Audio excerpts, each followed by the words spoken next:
सरकार मदीना सल्लल्लाहु ताला अलैहि वसल्लम जो फरमान आली शान है जहाँ मूं ते हिकु भेरो दुरूद पाक पढ़ियो अल्लाह तबारक व तआला उन ते 10 रहमतूं नाज़िल फरमाईंदो आहे। सल्लू अलल हबीब सल्लल्लाहु ताला अला मुहम्मद सल्लल्लाहु ताला अलैहि वसल्लम।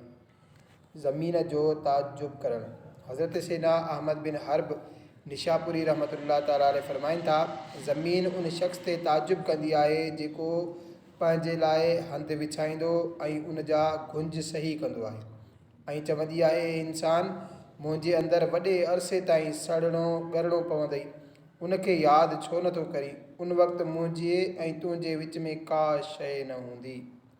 सरकार गौसे आज़म रहमतुल्लाह ताला अलैहि जे मशाइख़ किराम मां हिकु मशहूरु बुज़ुर्ग हज़रत सैयदना शेख मारूफ़ करखी रहमतुल्लाह ताला अलैहि खे हिकु भेरे जमात जे लाइ इक़ामत चई।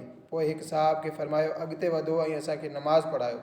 उन्हनि अर्ज़ु कयो, मां अव्हां हज़रात खे नमाज़ त पढ़ाए छॾींदुसि पर आईंदा न पढ़ाईंदुसि।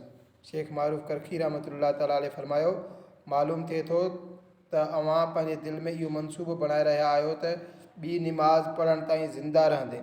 असां वॾी उम्मीद खां अल्लाह पाक जी पनाह घुरूं था, छो त वॾी उम्मीद अमल ख़ैर यानी नेकिन खां रोके छॾींदी आहे। हे अल्लाह खां डिॼण वारा बानव, इमाम बणजण वारो साहब जेको हीउ चयो त मां अव्हां जी ॻाल्हि मञी सिर्फ़ु हिकु भेरो नमाज़ पढ़ाए छॾियां थो, उन ते हिन खे फरमायो वियो त चङो तव्हां पंहिंजे हिन नमाज़ खे आख़िरी नमाज़ तसवुरु नथा करियो, वधीक ज़िंदा रहंदे ऐं नमाज़ुनि जो मौक़ो बि मिलंदो, अव्हां इहा वॾी उम्मीद लॻाई ऐं मौत खे विसारे वेठा आहियो। अल्लाह तबारक